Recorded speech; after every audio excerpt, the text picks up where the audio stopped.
حوار اللي احنا اقل المبالغ في المحافظات كمرتبات، ما تعتمدش على العالم دي. ما تعتمدش انك اصلا تروح تذل نفسك عند حد.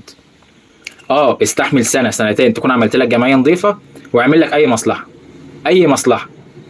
اتعلم اي كورس ينفعك، ما تسيبش نفسك. انت بتتكلم، انت شوف هتحرق نفسك علشان خاطر 4 أو 5 آلاف جنيه، 4.5 أهو زي خالد مكاتب أهو، 4.5 بتعديش ال 4.5 ماشي. أنت تحرق نفسك عشان 4.5 وتفكيرك كله في الشغل، وصاحب الشغل اللي هيقعد كل شوية يجي لك ويتلكك لك على أي خصم، أو على صاحبك اللي هيعصفر عليك للمدير عشان أي حاجة حصلت أو أي كلمة قلتها. عليك من كل ده بإيه؟ أنت عليك من كل ده بإيه؟ شوف نفسك، شوف حياتك. انت وراك صحاب تقعد معاهم، وراك ناس، انما حرفيا اي شغل من اللي انت بتشتغله ده هتلاقيه بكل بساطه بيقول لك انا عايزك تودع اهلك واصحابك. ده الحال اللي احنا فيه.